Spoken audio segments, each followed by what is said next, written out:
Howdy, every pony. This is Silver Eagle here with Ponyville Live. Today I'm joined by a very, very special guest in a rare appearance in the pony convention scene. This is Miss Ashleigh Ball. Thank you for joining me. Anytime. Thank you for taking some time out of your, I'm sure, busy schedule here. What with being two of the main six. Yeah. Right, and you haven't made it out to too many of the pony conventions. This is one of your select few. This right? is I think this is my third convention. Ever. My second official convention as a voice actor. Mm-hmm. I played one convention in Houston with my band. That's right, Fiesta Equestria. Yes. You had Hey Ocean, Yeah. which was an excellent performance, by the way. Yeah. I was there. I was at Fiesta Equestria, and it was a treat. It was a total treat, yeah. It was really hot in Houston. It was like the sweatiest. I guess sweatiest Houston time. does take a little getting used to, Yeah. especially if you're coming from, Vancouver, which is kind of the polar opposite, really. Yeah. You keep things Yeah. chill up there. How are you liking this so far? Oh, so great. San Francisco is one of my favorite cities in the world. So Mhm. to come here, to come to a con was like no problem. I'll totally come. Have you been here before? Yeah, on? I've spent some time in San Francisco in the past. We've toured here with Hey Ocean, Oh, yeah. and I've got some friends that live here, and it's a magical city. Well, for the uninitiated, I should probably introduce your role in the show. Yes. And, people are going to know, but You guys know. yeah. I mean, You it's know. Applejack and Rainbow Dash, That's right. and that is quite the range in and of itself, isn't it? Yeah. I mean, They're different. they are different. They're quite Yeah, different. they're I was different. just talking to someone about how it's easy to do scenes with myself because of how different they are. Like they sit in very different places in my throat, so it's like it's easy to just go back and forth between the two of them. So Do you like the scenes where you're essentially arguing with yourself? yeah, those are the best because you just feel like a crazy person Right. in the studio. Do you record that? How do you record that? I've always wondered. Do you record it as if you're just talking to yourself, like you read Rainbow Dash, then Applejack, then Rainbow Dash, then Applejack? Yeah, usually it's just one after the other in the And the you just script. roll straight down the Yeah, script. yeah. Like what was it, the Iron Pony competition? Yeah, exactly. I was gonna say that whole Where- episode must have just been you it talking was to like, yourself. Me competing against me, and it was like everything was just me talking to myself, and it was a fun episode for sure. Yeah.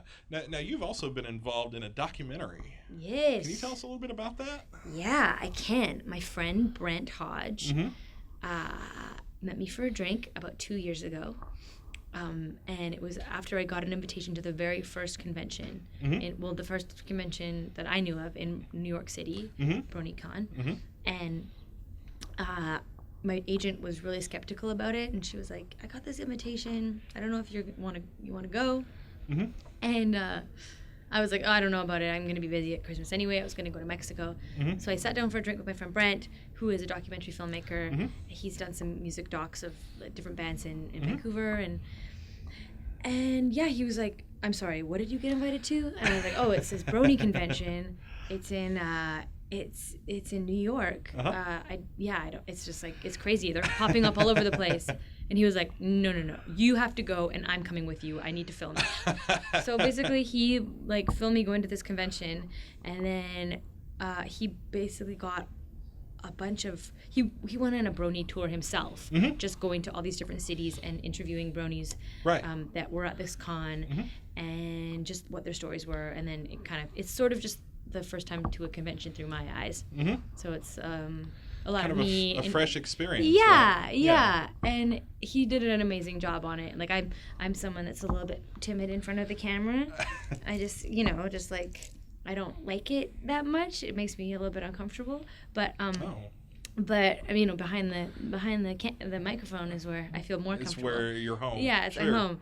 But so he kind of got up in my face a bit. So there's some scenes where I'm like, oh god, like my face is like You're just so kind of weird. standoffish a little bit. It's like, a bit weird, yeah. but it's really like he tells an amazing story, and it's just it really is just like my experience of the whole brony fandom and just getting introduced to it for the first time and like what that was like. Which must have caught you quite a bit by surprise. Yeah. Yeah. Especially considering your other hobbies and pursuits are quite varied. right? You know, you do all kinds of different things. So you've been in a band. Yeah. You're still in a band. I guess you guys are still performing. Yeah, we're doing some stuff this summer, and kind of, you know, yeah, and our thing. I wonder, you've probably never seen that kind of following with other groups, though. I mean, this fandom is especially it's viral. They're passionate. Yeah, they're passionate people. It spreads. Yeah, that's for sure. Mm-hmm. Yeah. Now it's a different kind of a fandom. It is. Yeah, it really is. It's very unique. Mm-hmm. The special thing about this documentary is actually it has a panel here at BABScon. It does. In San Francisco. Now, are you going to be in like 15 minutes? Oh, yeah. Are you going to be at that panel? I'm going to be at the panel. Okay. With my brony-tail shirt. Your brony-tail shirt. Okay. Somewhere. And then we're going to bring this guy along. Hodge has been taking all these photos of us, even though he's not a pony. I mean, he's not like a official My Little Pony. But I don't know if he has a name. But what's his name? Do you have a name for him? I don't know. Pretty pony face. Are you going to wear that? Yeah, the whole time. That's Told you I'm uncomfortable being on camera. That's all right. That's all right. That's actually, I don't know. It's definitely unique. Yeah. It's an expression. It's a creepy horse head. It's a creepy horse. Well, yeah. It's a unicorn. Sorry. It's a unicorn, right? Which you don't play any unicorns, so. I don't. It's a bit of a departure from your normal roles. It really is. Yeah. It certainly is. Yeah. So what else have you done in your voiceography? In my voiceography. Yeah. I've done a bunch of stuff. I'm trying to think. There's been a bunch of Barbie stuff, a bunch of Barbie movies. Mm-hmm. I got to play like an Australian surfer in the last Barbie movie. I was on a series called Johnny Test, which ran about 7 seasons. Mm-hmm. I played Mary Test, who she just basically sounded like me, but cuter. I do Blythe Baxter on the Littlest Pet Shop, just like another Hasbro series. Mm-hmm. I do Pinky on the new Pac-Man series. Oh, really? Yeah, Pinky the Ghost. There's been a bunch. Plum Pudding on Strawberry Shortcake. Oopsie Bear and Care Bears. There's more. There's like other things that haven't really come out yet. This series called Lolly Rock, where I play a princess from an alternative universe. Really? Alternative universe. Who else? There's been so many. You should IMDb me, and then they'll know. They always know.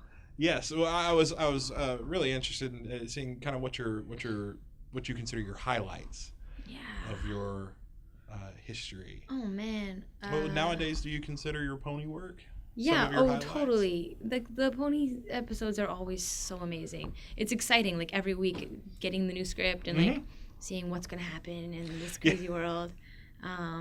Yeah. It's thrilling. It's amazing. Yeah. It's fun. I get to work with the cast. They're really fun people. Yeah, that's kind of a running theme we hear from a lot of different people. Is just how nice, how pleasant it is to work in this group. They're good. I mean, it sucks that we don't get to work with Tara Strong.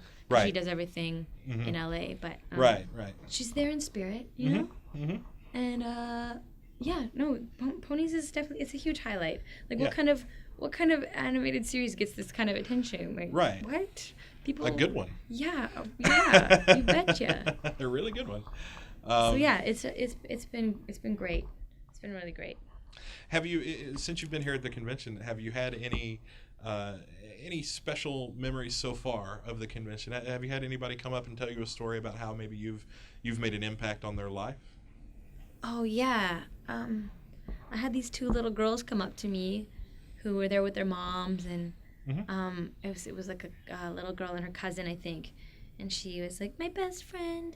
When I told her that I was coming to this convention, she laughed at me, and she doesn't understand. Like I have to hide that I'm a brony at my school because people like don't understand and they make fun of me. And I was like, don't you hide it. You like be exactly who you are, and be proud of that, and be proud of this fandom because it's an amazing thing. And you hear it time and time again about kids that are like bullied because of their involvement in the show, or like because a kid wore a Rainbow Dash backpack. Yeah, I was going to say it's been in the news a lot lately. The Rainbow Dash backpack, right? Yeah, yeah, and it's really sad because it's like kids have to hide what they love, and that's not. There's no way to live, and I think we just, it's... And this is no exception. No, right? it really isn't. It may be considered unconventional, but absolutely. Yeah. I'm glad that you had that chance to share that message. Yeah.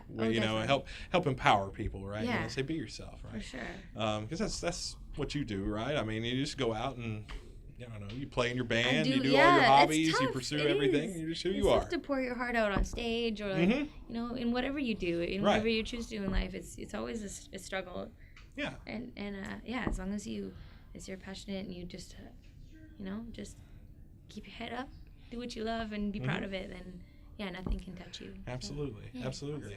And we're really looking forward to seeing what's in store for that documentary. We've seen the teaser for it. And we're very excited about it. It is exciting. I'm going to be in New York this time next week, and really, that's when it's showing at Tribeca, so it'll be. Oh, that's right. Yeah. Oh, goodness. Showing there, so it's going to be a crazy party in New York, where the whole thing began. That's so cool. Yeah, nice that's right. Yeah, I guess at BronyCon, which it's moved, I guess, since then.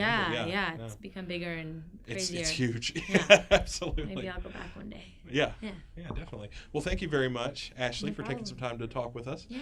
And with Ponyville Live, I'm Silver Eagle, here with Ashleigh Ball.